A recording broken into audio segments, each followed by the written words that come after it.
Hey, salut à tous, j'espère que vous allez bien et bienvenue à Question Auto. Lorsqu'on parle du Toyota RAV4 hybride, on veut aussi voir la compétition. Cependant, vous allez remarquer qu'il n'y en a pas une tonne. Et effectivement, c'est quand même assez particulier qu'on n'ait pas d'autre manufacturier qui ait décidé d'entrer vraiment de manière agressive dans le segment. Cependant, quand on regarde du côté des véhicules de luxe, si on commence avec le Audi Q5, eh bien oui, effectivement, il y a une version hybride qui est disponible. Mais c'est pas tout à fait le même segment. Quand on pense à son cousin aussi, le BMW X5, encore la version hybride, mais véhicule sport utilitaire de luxe. Pas vraiment un match fair play comme on dit. Allons-y, pourquoi pas dans la compagnie un petit peu plus UP Lexus, qui appartient aussi à Toyota. On va retrouver le NX300H. Encore une fois, pas très juste. Le Mercedes-Benz GLE, tabarouette, il y a donc bien du choix dans le véhicule sport utilitaire de luxe quand on regarde des versions hybrides. Si on regarde le véhicule nord-américain de l'année, le véhicule utilitaire nord-américain de l'année, la Chrysler Pacifica, oui, version hybride disponible, mais c'est une minivan. Le Nissan Murano, malheureusement, un petit peu plus gros. Sérieusement, il n'y a vraiment pas beaucoup de choix. Faut remonter un peu dans le passé. Il y avait la Subaru Crosstrek qui était disponible. Malheureusement, pour 2017, c'est terminé. Donc, qu'est-ce qui reste vraiment du côté sport utilitaire, du côté un peu plus compact pour justement affronter le RAV4? Eh bien, allons-y avec deux choix personnels. Le Kia Niro. C'est le nouveau-né donc de la gamme de Kia qui veut vraiment s'attaquer au sport utilitaire hybride, mais encore là, bien qu'on le classe comme ça, c'est vraiment en plus un compact hatchback. Le point négatif cependant, c'est qu'il n'y a pas de traction intégrale disponible. Côté espace, vu sa classe, c'est un petit peu plus petit. Le modèle le plus équipé aussi va perdre de l'autonomie lorsqu'on le compare au modèle standard. Et une fois qu'on roule, eh bien, on ressent un petit peu plus les bruits de la route dans nos oreilles comparativement au RAV4. Du côté des plus, cependant, l'économie est très intéressante avec le modèle de base. La 6 vitesses est très smooth, des beaux changements de rapport. La version hybride aussi est une des plus abordables dans son segment.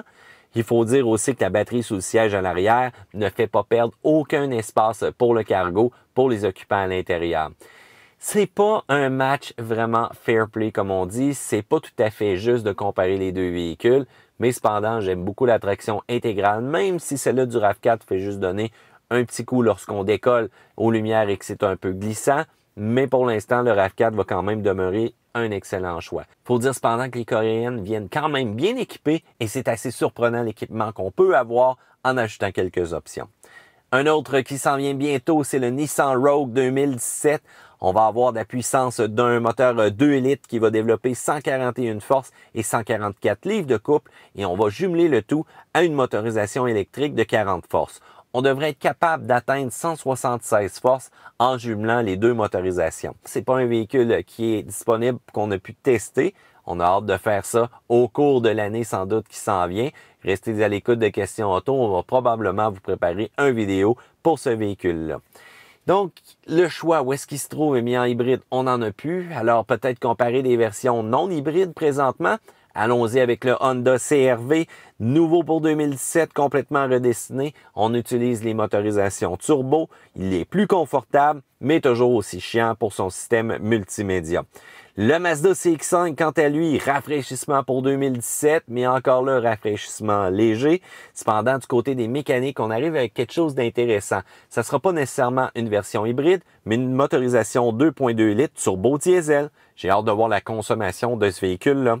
On ajoute aussi un système de contrôle vectoriel du couple, donc qui va donner une poussée un peu plus à la roue extérieure quand on va être en virage. J'ai hâte de voir qu'est-ce que ça va donner sur la conduite aussi. On le sait que Mazda est toujours amusant à conduire. Ça donne des belles sensations derrière le volant. Cependant, est-ce que le style qui date de 2013 va se faire sentir un peu? C'est ce qu'on verra dans un essai futur.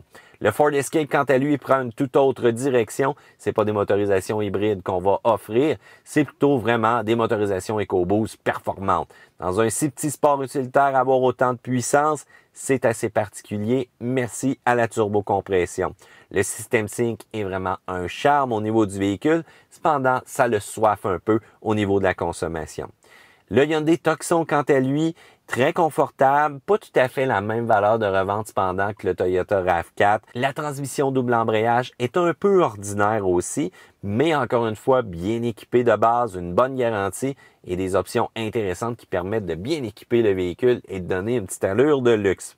Celui-là que j'oublie parfois, eh bien, c'est le Jeep Cherokee, super en hors-route. C'est un véhicule qui a vraiment un style particulier cependant avec ses lumières à l'avant, ses lumières au LED et vraiment ses phares réguliers en dessous donc de ces fameuses barres de LED-là situées haut sur le capot. L'espace intérieur est intéressant et ça peut être cher cependant dépendant des options que vous allez choisir.